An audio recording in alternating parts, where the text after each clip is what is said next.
Hoy, en un nuevo caso judicial, tenemos que hablar de la viuda negra de los viñedos, una mujer que envenenó a su esposo millonario y cómo el testigo clave fue un perro. Esta historia pasó en Mendoza, Argentina, en el año 1992 y es uno de los casos judiciales más recordados por todas las personas que trabajan en el Poder Judicial.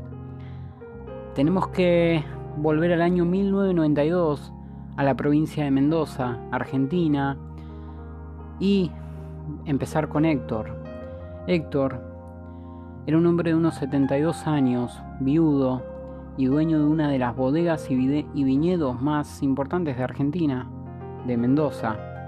Él vivía en una mansión gigante, enorme en Mendoza, y su salud era de fierro, eso declaran los testigos. Pero todo cambió cuando conoció a Romina, una mujer de unos 35 años que entró a trabajar como su asistente personal.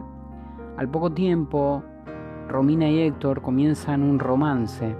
El romance avanzó a una velocidad sospechosa. No nos olvidemos que Héctor tenía 72 años, ya era viudo y era millonario, y Romina tenía 35 años y solamente era un asistente personal.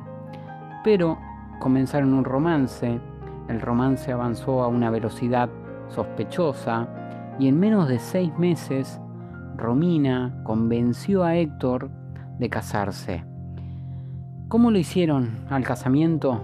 Bueno, en secreto, sin avisarle a los hijos de él, de Héctor. Y la vida parecía perfecta.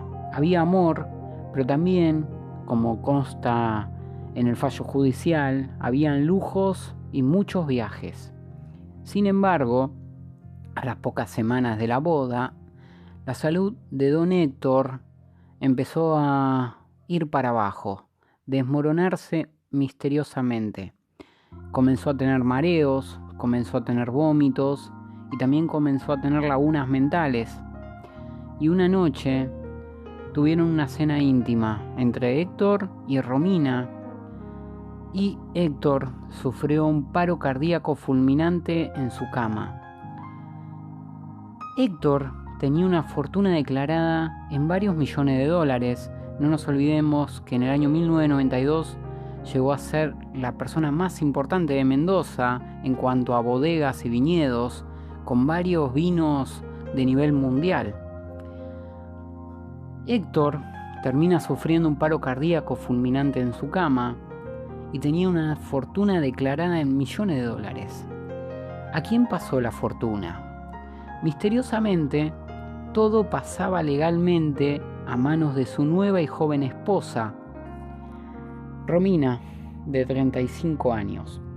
Los hijos de Héctor, viendo que no le correspondían un solo peso, y también devastados y desconfiados con lo que estaba pasando, se presentaron a la justicia en Mendoza. Primero y principal, lograron frenar la cremación del cuerpo a último momento porque Romina, su esposa, había decidido cremarlo. Pero los hijos, yendo a la justicia, lograron detener la cremación y exigieron una autopsia forense profunda. El resultado del laboratorio obviamente fue una bomba. Héctor no había muerto de causas naturales, sino que tenía en sangre dosis letales de un potente insecticida agrícola que se usaba además en los viñedos para matar plagas. Es imperceptible al gusto si se mezcla con un vino fuerte, y aquí no saben qué. Héctor tenía vinos fuertes y varios. La policía de Mendoza allanó la mansión y Romina lloraba de forma desconsolada ante las cámaras de televisión diciendo que era una persecución de sus hijos, de los hijos de Héctor, por plata. Es verdad que a los hijos no le correspondía nada por otro tema legal, pero a Romina sí. El caso parecía estancarse porque no había huellas de ella en los venenos y el escribano que firmó el testamento declaró que todo estaba en orden. Pero el caso el caso de Héctor dio un giro cinematográfico en el juzgado. Un vecino del campo, cerca de su mansión, declaró que el día de la muerte de Héctor vio a Romina enterrar una bolsa negra en el fondo del jardín. Hablamos de mansiones, porque el vecino también es una persona muy importante con una mansión en Mendoza, sigue vivo al día de hoy, y él es el que declara en el juzgado.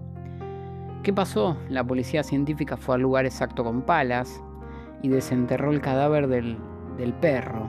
Era un ovejero alemán que tenía don Héctor. El animal había muerto esa misma noche, la misma noche que muere Héctor. La pericia veterinaria demostró que el perro murió por comer los restos de la comida que habían quedado en el plato de su dueño esa misma noche. Y la viuda había intentado deshacerse de la única prueba viviente que delataba el veneno. ¿Qué pasó con este caso de Mendoza? Bueno, con la prueba del perro y el análisis de la compra de los agroquímicos que Romina había hecho con una tarjeta secundaria, los jueces no tuvieron dudas. En el juicio oral que paralizó a la provincia de Mendoza, Romina fue declarada culpable de homicidio calificado por el vínculo y por envenenamiento, y además el tribunal la condenó a prisión perpetua.